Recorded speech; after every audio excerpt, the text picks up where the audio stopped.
Mentioned. My name is Krysteena Wilson. I'm an LCPC in the state of Idaho, and I'm also a business coach for therapists. So let's get into that more. I have a group practice here in downtown Boise, Idaho. We have 8 therapists if you count me. There's 5 licensed and 2 are interns. I started growing my group practice about 2 years ago, which the story I'll get into a little bit more here in the coming slides.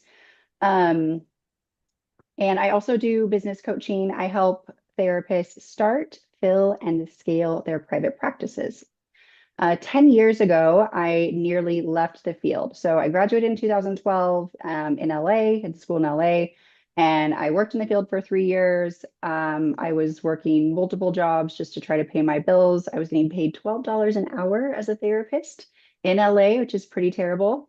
And I was so burnt out that I planned to leave the field. I was like, you know what? I can't do this. I literally can't afford to be a therapist, even though this is really what I'm passionate about and what I love doing. So I had some family in Idaho. I'd visited there as a kid, and I was like, I'm just going to move and start over.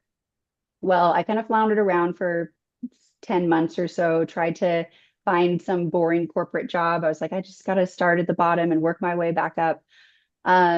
And fortunately, I met a counselor here in Idaho who was like, why don't you just like try giving it one last shot? You haven't tried it here. Maybe you can do that.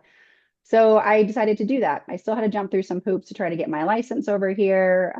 Had some issues with the board, but I finally did it. And I'm so glad I did because I can't imagine myself doing anything else. I ended up starting my private practice in 2019 after working at a local agency here for about 3.5 years. And I was doing management, supervision, things like that.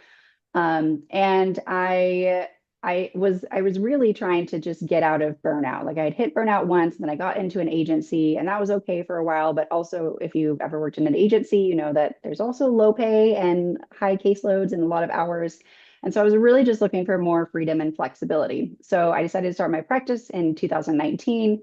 I ended up building that into a 6-figure practice. And at the time, I was still in network with some insurance panels. I also decided to take Mondays off during the pandemic. I had gotten pregnant around that time with my son, and like my schedule was kind of all over the place. So I'm like, you know what? I can just condense this into 4 days. And so that's what I'm going to do. So for many years, I had 3-day weekends and 4-day work weeks, still making over 6 figures a year. And then a couple of years ago, as I mentioned, I decided to expand that into a boutique group practice where now we have 7 other team members. So today I'm basically here to tell you my story and kind of what worked for me, what I did that maybe is considered a little bit unconventional, and how I really made a business that fits my life. I'm gonna have to move this screen over a little bit here. Okay. All right. So as I mentioned, after years of working in agency, I think I kind of jumped ahead because I told you guys all of this already.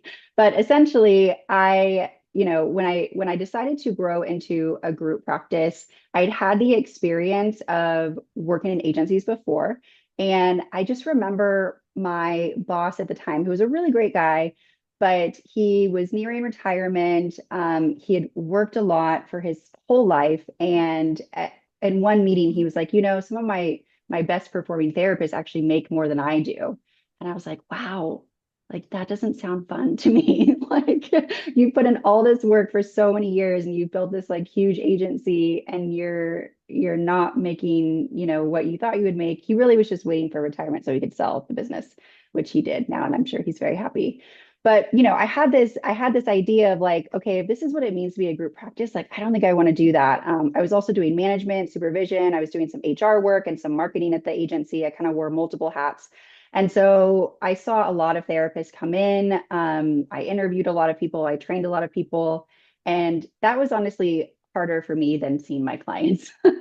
So anyway, all of this to say, I kind of had a bad taste in my mouth, and I didn't really think that I would ever want to grow a group practice.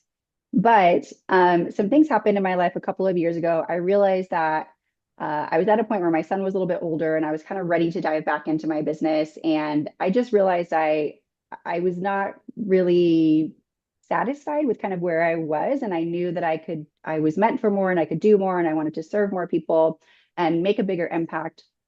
And so I started looking into scaling my practice. Um, I I made some decisions at that point, and this is what maybe is sort of unconventional, even though there's obviously therapists that do it. But I was like, okay, so if I don't want to end up like the places that I worked in the past, like what do I have to do that's different? I never had a biller in my private practice. I did all of my billing on my own. This is partially because I have control issues, but I mean, I think that in some regards, this is a good thing because I wanted to know every single part of how my business ran. And I knew that if I was going to grow, I would have to hire a biller because I didn't want to spend the majority of my time billing claims for my therapist. I wanted to be out there marketing and really trying to do things that would push the needle forward. So I was like, okay, if I'm not going to hire a biller and I don't want to do all the billing myself, I'm going to have to get off insurance panels. Like I'm just going to have to go full into this, get off insurance panels and really redefine like what a group practice can be. So I started ending my contracts with insurance panels. Um, I had raised my fees also a couple months later, and I wanted to really define my practice as like a boutique practice. So I already had a niche of couples and relationships. But as you know, when you take insurance, you still kind of get a bunch of people from all different walks of life. So I had a lot of experience in different realms too. But I really wanted to niche in more to that couples realm. And I'm a marriage and family therapist by training, even though I got my LCPC in the state of Idaho. That was just a lack of reciprocity thing. But so this has kind of always been my specialty. And I really wanted to niche down more, serve couples in the area from an attachment focused lens, because that's what I was interested in, and then bring on people that were really in line with that. So that's what I decided to do. And I kind of started making moves forward with that. I had already had a wait list at this time. At one point before I started to grow, I had about a 4 month waiting list. And so I knew that I knew how to get clients, right? I was like, okay, I know how to get clients. Like it's just a matter of having these clients now work with the people that I bring onto my team. I also, after some conversations with my accountant, I decided to bring on contractors instead of employees. And I know that this can vary from state to state in how what the parameters are around that and if you're actually allowed to do that or not. So, talk to your accountant and who knows about your state and if you want to go that route. But in Idaho, it's a little bit like the Wild West. And so I talked about some different things, some logistical things that I would have to do, but I decided to bring on contractors. I really didn't want to micromanage people. I wanted people to be totally autonomous.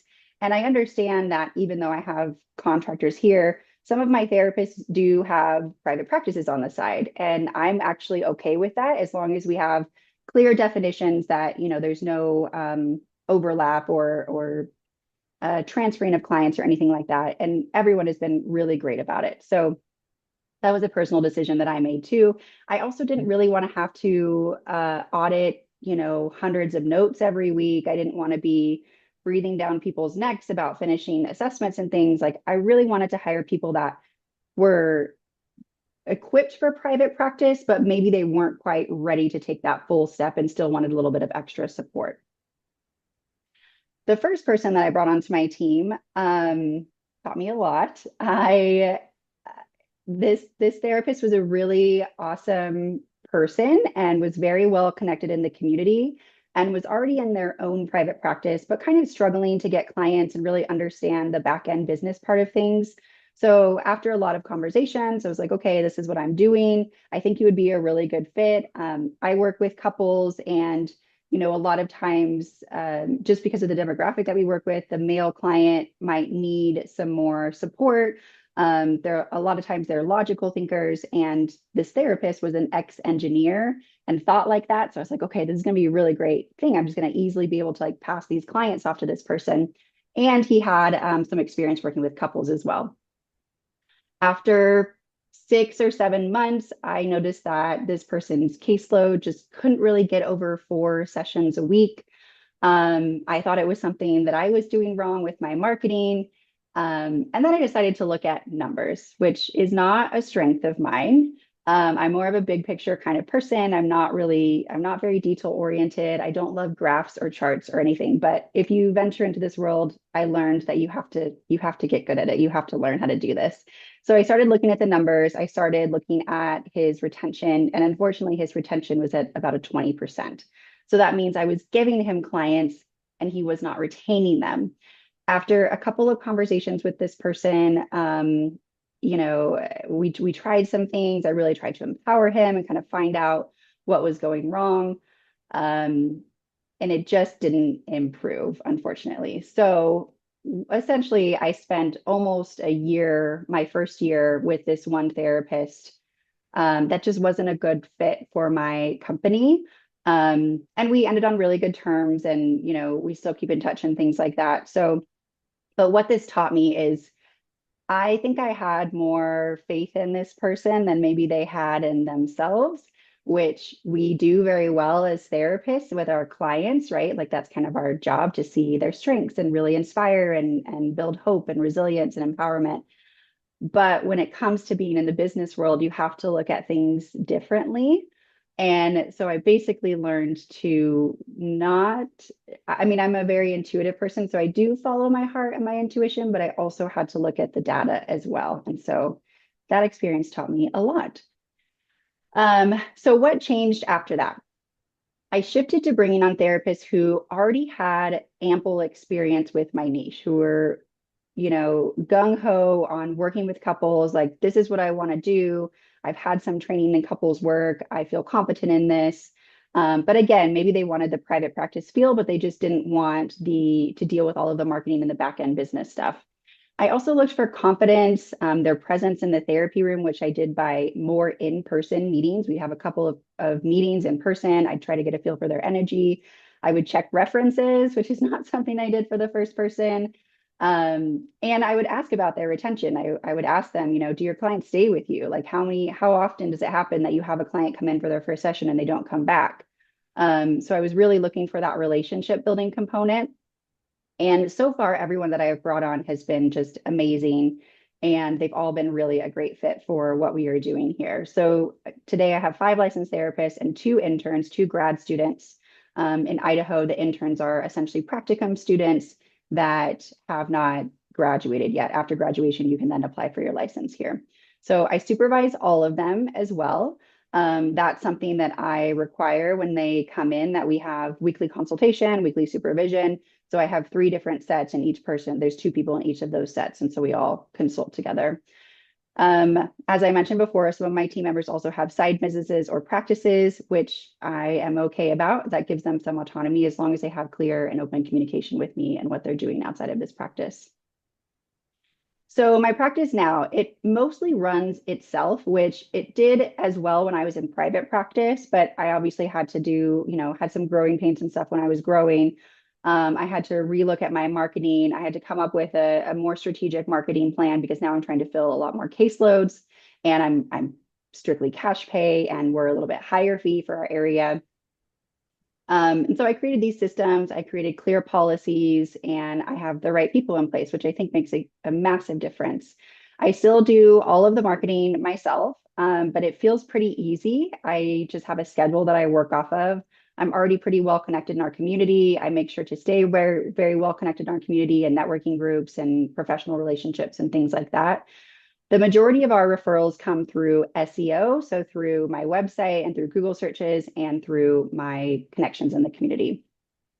I think that what has really made us successful is niching down, and niching down even more than I was niche down before. I think that people will be willing to pay out of pocket, and they'll be willing to pay maybe a higher fee than they're normally paying if they truly know that you are the best fit for them. And so I'm very big on, like, my therapists are not generalists, like, we are specialists. We stick in our lane. And I now have someone answering my phones. I finally gave that up like 2 months ago, but I have someone else answering our phones. And, she has conversations with people to make sure that they're going to be a good fit. And if they're not a good fit, then we have qualified people to refer them to, but we're very specific about who we work with and who's going to benefit the most from working with us. And that really works better for our therapists, for our practice, and for the clients that come through our door.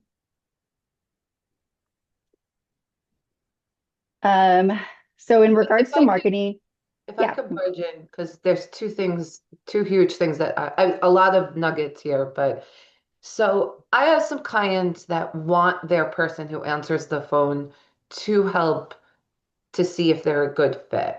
What tip would you say to help offload that role, or like maybe like a moment that really said this person can do it and it doesn't need to be me anymore? I started tracking my time.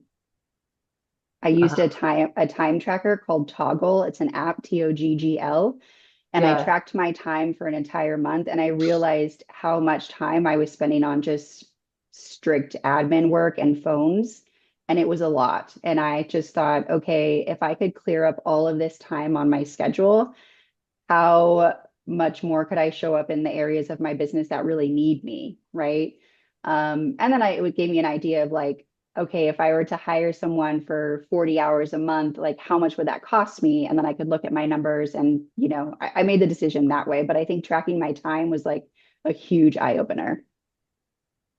And what would you say to somebody who's training somebody to do that? Like, is it they're keeping notes? Is it like working together with them? If you don't mind to get into a little bit of the weeds, because I have a few clients that um, I think they're just stricken. And I love how you stepped into that because of time. Like it really you looked at it and you're like, I'm not doing this anymore. Not Mhm. exact words though. Something like that. Yeah. Right? So everyone that I've brought onto my team, I've been really fortunate. Like I just want to preface that by saying this. Everyone that I've brought onto my team has essentially been uh, not an internal referral, but I've never posted an ad on LinkedIn or on what is that other job site? I don't know, any of the job sites. It's really just been through word of mouth. Like I've talked to therapists in my community, say, hey, I'm looking for this person, I'm looking for this person. And so people have actually come to me through word of mouth referrals. And I think that's something that's really helped me as well. It saves a lot of time too from having to go through a bunch of applications. The person who's doing my admin right now is actually one of my therapists. So she had graduated last year. I supervised her when she was still in school. And so while she's like building up her caseload, she's getting pretty busy now, but while she was building up her caseload, I was like, hey, would you be down to answer phones? And I know that she already has, I know her very well. I know that she's really good with clients. She gets great feedback from clients. I know that she is very personable. She communicates well. She's friendly. She's bubbly. And so, we just kind of had a couple meetings and I talked to her about things that you can say on the phone and how to kind of weed out people and how to express confidence through the phone. And she's been doing an awesome job. That's amazing. Yeah. The other nugget, there's a lot of nuggets that I hear that I love, but the nugget that I hear is the retention, how numbers took a power for you to really to shift how you hire. I love that. I Hmm. love that. Yeah. Retention is huge, I think, in this. And I understand that the nature of our work, like we can't expect everyone to stay. And sometimes clients leave, and we don't necessarily need to take that personally. It could be for a variety of issues. But I do think that there's something to be said if people are coming in for one or two sessions and leaving, and if that becomes a pattern, right? I think everything is within normal range until it becomes a pattern and it's been repetitive. And so that's kind of what I look for now when I'm looking for red flags. Like, okay, that's happened once, it could be, something benign. But if this is becoming a pattern and I'm noticing it over and over again, I'm looking at the numbers and the numbers are confirming that, then that's not a good sign. Okay. Herb, if you have any questions here, you're welcome to chime in. Just yeah. Okay. Okay, so back to marketing. So I do have an Instagram for my practice, but it is not my primary marketing channel. But I do use it, and I do think that it's a free channel for therapists. It's, I know a lot of people have mixed opinions on social media, but most of the time, what I do is I repurpose my blog posts to put them on social media. So I think it's good to show up on those things. I think it's another way that clients can research you, but it's not my primary thing. But I still do use it. Our website is mainly what does the heavy lifting. I'm big on search engine optimization, on optimizing blog posts, on making sure the back end of my website is SEO optimized. I check my Google Analytics a few times a month. I use Google Search Console, all of these things that really just help show that my ranking is increasing over time and my traffic is increasing over time. All right, so some mindset shifts that really made the difference in this whole journey. I'm sure you've heard this before, but I had to stop thinking like a therapist and I had to start thinking like a CEO of a business. Um, there's a lot of gray area in being a therapist. I mean, as a person, I kind of view the world in gray. I'm not big on absolutes or black and white thinking. But as a business owner, there are some there are some things that are more concrete. And I think that is what took some adjusting for me is to kind of get used to that and to figure out, is there gray in this or is this something that like it is what it is kind of thing. I also took on the mindset that there is no one right way to grow a group. As I mentioned earlier, there are other therapy practices all over the country that are doing what I'm doing, that have boutique practices, cash pay practices, premium fee practices, whatever you want to call it.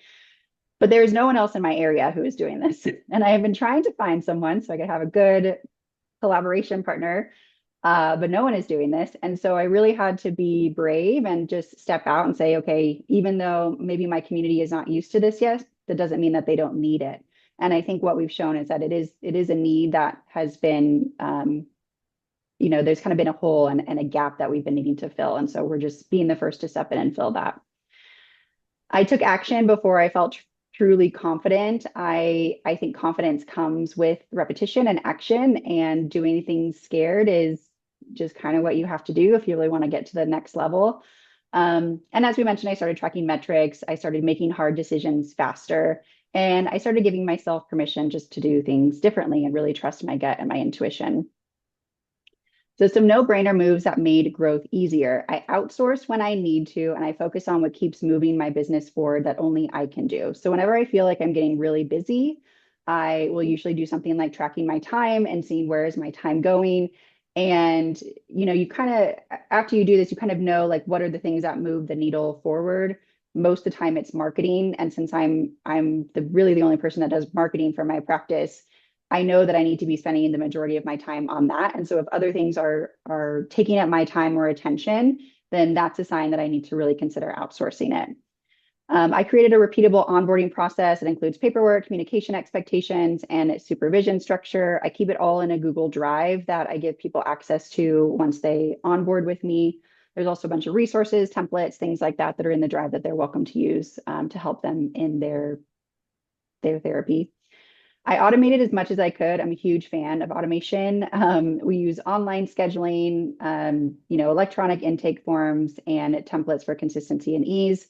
I also have automated email systems. So when someone opts into my email list, even if they're not a client yet, they go through a series of emails that works on nurturing them and promotes our services in case they want to inquire to be a client. I niched hard and I continue to refine. So I'm constantly trying to figure out, who are the people that are coming in? What are the problems what are their presenting problems that they have? How can I gear my marketing toward that? Am I being clear in my marketing? Is it emotionally compelling? Am I, hitting on not only their pain points, but inspiring hope? And am I giving practical tips and solutions? So that way I can kind of give them quick wins before they even become a client. So that way, it just builds that know, like, and trust factor before they actually come in to be a client. And I mean, that is how it helps so much just with rapport and honestly with progress with our clients too. Like, yeah, I could go on a whole tangent about that, but let's go on to the next slide.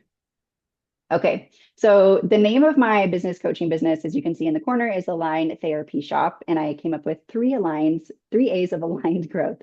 So aligned hiring, look for therapists who already show up with confidence and match your niche. Experience matters more than potential. As I said, we can see someone's potential, but if they don't see it in themselves from a business perspective, it's going to be really hard to get them there. Automated systems, anything you do more than once should be systemized. Use templates, schedulers, and streamlined tools to protect your time.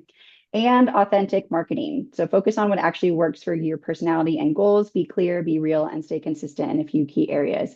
I really don't think that you need to do all the things to be successful. I think focusing on maybe two marketing channels and really knowing them very well can go a long way as a therapist.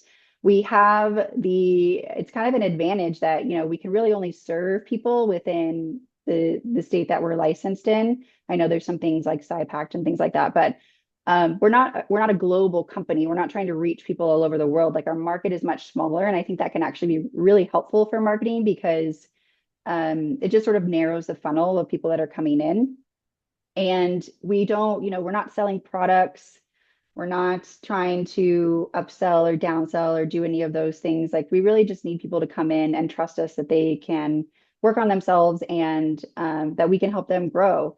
And I'm really big on relationship focused marketing. Like, in all of my networking, my goal is not to pitch myself ever. Like, and I know that's something that a lot of therapists are like, oh, I'm so scared to like talk about my business when I go to networking. It's like, well, then don't. Like, tell people what you do and tell people why you love it and why you're passionate about it. But things will come after the relationship happens. Like, I just focus on building a relationship and getting to know inspiring people and motivating people and surrounding myself with people who are doing things that, are either like-minded or I feel motivated by. And then things come out of those relationships, like opportunities come out of those relationships. And as therapists, we're great in relationships. So you just have to transfer those skills over. Some things that I wish I knew earlier: you do not need to have it all figured out to take the next step. Group practice growth can give you more freedom, not less, if you do it intentionally. And nobody is coming to give you a roadmap, unfortunately.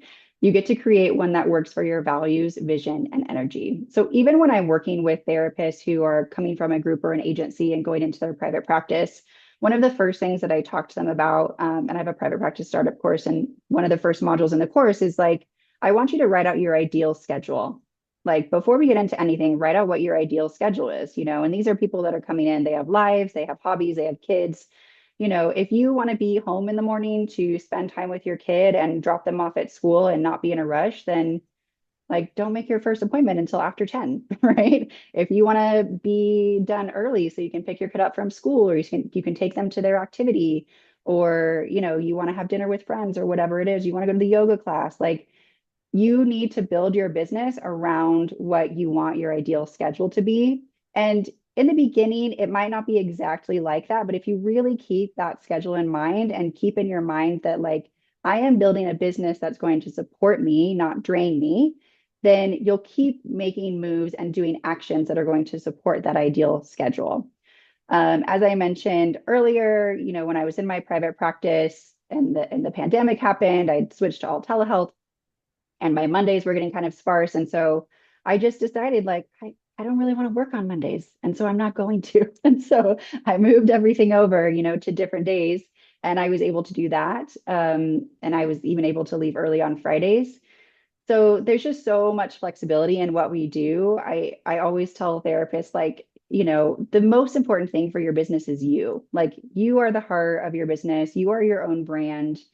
Your brain is really what keeps the business going. The rest is just kind of noise. And yes, it's important noise, but like, as long as you have yourself and your education and your knowledge, then you're going to succeed. Like, you just have to remember that. Don't get too caught up in the weeds. Like, focus on yourself at the heart of your business, build something that really works for you, because I think the worst thing you can do is resent your business. Like, I don't know, I don't understand people that build a business like just to work all the time. Like, why would you do that? Doesn't sound fun to me. So I think it's just really about making that intentional and building something that supports your life. So that is what I have for today. Now we can open up maybe some questions. If you want to follow along, my business coaching Instagram is Align Therapy Shop. My website is www.aligntherapyshop.com. So you can kind of see what I offer there. My practice, if you're interested in that, is Tree City Wellness, and that's treecitywellnessid.com. So you can kind of see and check out what we do. And yeah, just been great to be able to kind of share my journey with you. So now we can open up to any questions. I'm going to jump in. I loved your courage around when you said, I'm going to call it courage, but I think you said fear. Um, you know, to stand out and to be different when everyone wasn't doing that is so huge. I mean, I don't want to say the biggest problem because I feel like I say that next to every problem because they all align in terms of the biggest problem. But everyone wants to be alike. It's almost like when you go to school and you want to be liked by like the popular kid, and it really doesn't matter in life, like when you look back. And uh, but not only did you do that, but also like how you said the shift when you go to marketing, how you talk about the practice. And then you brought it back into how you speak about the therapists too, because what I see as a trend is that then when they talk around being a generalist, that it ends up being a generalist because they don't want to say no because their fear of money. Yeah. And you took another leap where you said, I don't really want to work Monday. And I'm sure you hear in the group where people are kind of like, how do you afford to do that too?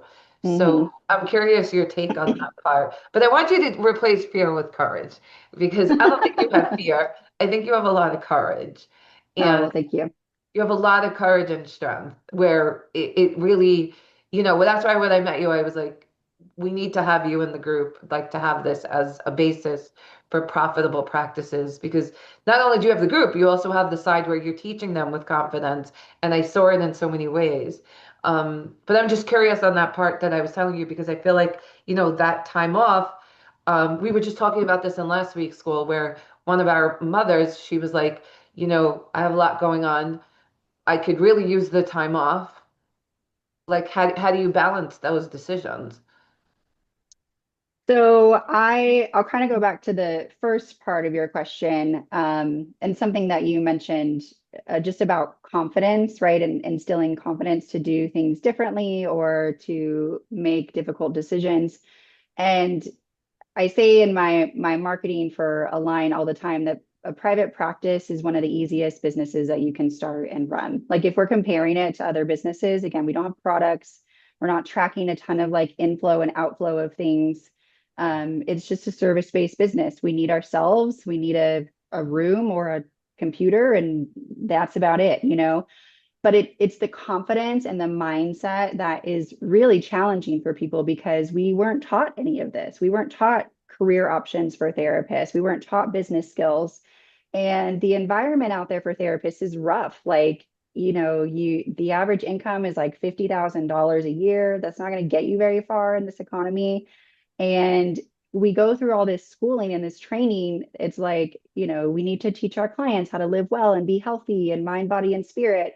And then we get thrown into the field and it's like, but not you. Like you have to work Mm, 50 hours a week and see 40 plus clients and finish a mountain of assessments. And it's so backward. And I understand that, you know, like working in the agency before, it was tough. And I understand that it's a top-down issue. It's our healthcare system. Like it wasn't my boss that was putting these restrictions on us. It was limitations with insurance and low reimbursement rates. Like, so I get that. And I don't necessarily like blame these agency owners.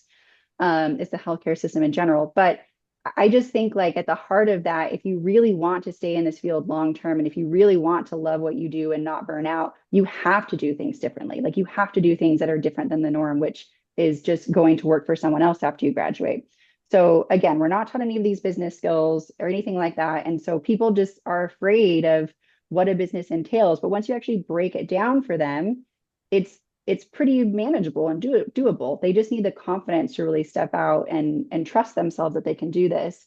And I was big on that with my group practice as well. Like I really wanted an environment where people enjoyed working here and they felt like they were being compensated well. And so that was a big thing that led me to my decision too to go strictly cash pay and to raise my rates because after doing the math and I figured out that a 60-40 split was what I needed to do to be sustainable for me. And then I calculated, okay, well, what would they get with 60% with these different types of session fees? And I was like, yeah, that's double what any other place pays around here. And so I just had to figure out a way to make that work. So, and I I love it. somehow did. There's so many nuggets. It sounds like what I you did was you monetized your confidence. Oh, yeah, that's a good way to look at it. Yeah. yeah, Yeah. And yeah, something I that see I've it heard, across everything. And I saw it when I was in your group too. I felt oh, that thank too, how you. he said it. Thank you. Yeah. I've heard from another group practice owner that's kind of out there. She talks about how your first hire should be like a mini me. Um, and I didn't know that at the time, but that's kind of what I was ultimately looking for. And then I went against my judgment and hiring someone that was more of a compliment to me, or I thought would be a compliment to me. But then my next person after that was like very like-minded, very similar. And so it was easy to hand clients off because as a therapist, you build your own brand. And that's what I had done in my practice. And so people would call and say, I want to book with you. I want to book with you. And I'd have to feel comfortable being like, no, I'm not accepting anyone, which actually was really a really hard mindset shift for me. Like I was like, oh, I don't want to say no, but being able to be comfortable passing them off to someone, say, no, you're going to be in really good Can you hands with this talk a little bit person. about that? Can you talk a little about that? Because I have a few clients on that in that spot. I don't know if it's probably ego based. I don't know. I just like, you think, okay, I've been this business for so many years and people come and they request me because of what they see on the website and I want to give them that, right? And you kind of have this idea of like, well, no one's going to do it exactly like I do. It's the same thing with outsourcing, right? Like we want to hold on to it because no one can do it as good as I can do, right? But that letting go is really what you have to do in order to be able to scale your practice and be able to help it grow and to be able to retain your sanity. So once I had people in place that I was like, I kind of consider it like, is this person like a hell yes? Like, I feel so good about them. Like, I can talk them up on the phone and be like, you're going to be in such good hands. I totally trust this therapist. They're going to be amazing. You're going to love them. Like, if now anyone I bring on, I feel like I have to be that for them. And if it's not, then like something is wrong. you know? Love it. Love it. Right. It's kind of like a hell yeah or hell no, Yeah. Yeah. like, and I tell people all the time, I'm like, and it used to be like, oh, who's your ideal? For a while, it is your ideal client. But after a while, when you're growing, it's also your no client. Yeah, I think that's a really good point to bring up. Like It's the really your no client when you grow. the I more almost feel that like, you scale in business, like the better you have to get at saying no. yeah, Yeah. And that's and really it's hard for hard. a lot of people to do. Yeah. It's One still of my hard for me. one of my main mentors I talked to, she always said, Margot, no is a full sentence. Like, but it's not. I have to give context and I have to give all this reason. Yeah. She'll be like, no is a full sentence. And I'm Yeah. like, you got it soon. Like, because it took me a long time to learn it myself. I love it. So many nuggets. Herb, I want to, just moderate everyone's time as well too, because I have so many things that I loved about Christina. That's why I wanted her in the group. Do you have anything that you want to ask or share, or just because you're here that, would find be No, I helpful? mean, I'm running a niche practice also, but it's gotten deeper into the niche because I developed my own therapy now, and it's called Soul Informed EMDR. And I connect people to their souls, and we use their souls to find their earliest memory because the souls can find dissociated memories with ease within seconds and any place in the womb, in past lives, wherever we need to go. Now, other people don't do this. So I've developed a training program for it so I could maybe eventually bring someone on or clone someone. But that's not happening right away. But I have a book that just came out and that just won an award, and now I'm marketing that. So I'm I'm kind of growing in a different way other than multiplying my practice itself. It's Yeah. expanding in it through the book, and through that, I'm building my practice because I'm doing live events. I'm doing speaking events and I'm doing hands-on soul connection events, which is bringing me practice because Hmm. I found that spiritual people have a lot of trauma. And that's one of the reasons that people are attracted to spirituality. So it sort of really works because being a transpersonal therapist covers two niches, and spirituality automatically covers two niches. Hmm. I think that's the beautiful part about growing as a therapist too, because I think naturally over time, if you're in this field long enough, you will start to develop a niche just because of your interests and your trainings and what you see. Like we all develop our kind of own philosophy. But now what you're doing is you're essentially sharing what you love and what you're passionate about and how you help people. And that's your marketing. Like, Right. And so now my marketing resources have become meditation centers and crystal shops and yoga studios instead of therapy centers. mhm, And those are the people that are feeding me clients now. yeah, I think that's the best way to do it. And it's really awesome It's what you've just created. understanding where my market is. And I found that by marketing my book. Who's going to buy my book? When I answered that question, I found my clients to my Hmm. practice. Amazing. Yeah, it sounds really interesting what you're doing as well. So special. When Herb started to market his book, it was really nice to see because like when you work with clients independently and like you see where they began, and his book number two is also going to come out next year too. There's just so much. And I'm glad that he was here with you today too, if he decides at some point a group practice, or a mini me, however we're going to call it these days.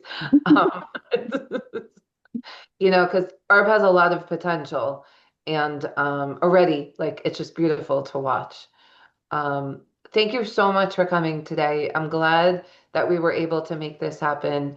I learned a lot because now I also get to take this because a lot of the things I heard that I hear when we're working with clients and I don't know if you're open to it, but maybe also just share with Shauna for your group, if there's something that you want, like, I know you put like social and whatnot because it lives in the school platform.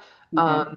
If there's something specific that you want people possibly to join or to give, whatever, or just plain old contact information too, if a referral of specific sort, like whatever would help, because you never know, your clients can need his can need yours, and all of the things. I love how you're all specializing because, like, I don't know, maybe I'll need them one day. Like, Yeah. but I do think I have in the marriage, you were talking about somebody, it may not be where you live, but I actually even think she's in the couple is even in this group. I hope, let me look into it because I may have a suggestion in terms of somebody else who does couples. Mm, One for sure is in my mind. The other one I can't think about. And if they align, they align. If not, then it doesn't. At least then I'll try. perfect. Yeah, I'm always interested in meeting people and getting to know other therapists. Yeah, if it helps, I'll share it with you once I figured it out. Okay. Um, Sounds good. Thank you Good. again. I'm glad this worked. And whoever's listening on the replay, please enjoy. And we're going to put her contact information for more questions and whatnot, so that we can all learn from each other. Okay. Thank you. And thanks for having me. Of course. Have a good weekend, Okay. everybody. Bye. Bye.